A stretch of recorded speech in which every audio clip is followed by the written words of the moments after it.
തൃശൂർ ചൊവ്വന്നൂർ പഞ്ചായത്തിലെ SDP പിന്തുണയിൽ DCC executive committee അംഗം വർഗീസ് ചൊവ്വന്നൂരിനെതിരെ അച്ചടക്ക നടപടിയെ കോൺഗ്രസ് വാളെടുത്തു. പാർട്ടിയുടെ പ്രാഥമിക അംഗത്വത്തിൽ നിന്ന് പുറത്താക്കി.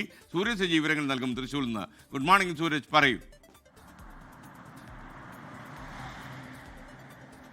ഈ കുന്നംകുളത്ത് പോലീസ് കസ്റ്റഡി മർദ്ദനവുമായി ബന്ധപ്പെട്ടുകൊണ്ട് നടന്ന സമരം അല്ലെങ്കിൽ ആ പോരാട്ടം, അതിനൊക്കെ നേതൃത്വം കൊടുത്ത കോൺഗ്രസിന്റെ DCC അംഗമാണ് ഈ വർഗീസ് ചൊവ്വന്നൂർ. അന്ന് അവിടെ നിറഞ്ഞു നിന്നിരുന്ന അവിടുത്തെ ഒരു പ്രാദേശിക നേതാവാണ്.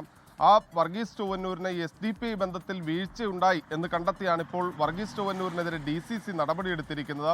5 അംഗങ്ങളായിരുന്നു ചൊവ്വന്നൂരിൽ UDF-നുണ്ടായിരുന്നത്. 6 അംഗങ്ങൾ LDF-നും 2 അംഗ SDP പിന്തുണയോടുകൂടി ഈ ചൊവ്വന്നൂരിൽ ഭരണം പിടിക്കുകയായിരുന്നു UDF. ഇതിന് പിന്നാലെ പലയിടങ്ങളിലും അത് സമാനമായ സാഹചര്യത്തിൽ SDP പിന്തുണ ലഭിച്ച പലയിടങ്ങളിലും നേതൃത്വം ആവശ്യപ്പെട്ട പ്രകാരം അവിടെയെല്ലാം ഈ പ്രസിഡന്റ് വൈസ് പ്രസിഡന്റ് സ്ഥാനത്തൊക്കെ രാജി സമർപ്പിക്കുകയും ചെയ്തതാണ്. പക്ഷേ ചൊവ്വന്നൂരിൽ എത്ര പറഞ്ഞിട്ടും ഈ രാജിക്ക് അവർ കൂട്ടാക്കിയില്ല. ഇതോടുകൂടി പഞ്ചായത്ത് പ്രസിഡന്റായിട്ടുള്ള AM നിതീഷിനെയും അതോടൊപ്പം തന്നെ വൈസ് പ്രസിഡന്റായിട്ടുള്ള സെബേറ്റ വർഗീസ്, അത് വർഗീസ് ചൊവ്വന്നൂരിന്റെ ഭാര്യയാണ്, സെബേറ്റയും നേരത്തെ പുറത്താക്കിയിരുന്നു. പിന്നീട് കാരണം കാണിക്കൽ നോട്ടീസ് അടക്കം വർഗീസിന് നൽകി. ഇതിന് ഒരു മറുപടി പോലും നൽകിയില്ല എന്നുള്ളതാണ് DCC പറയുന്നത്.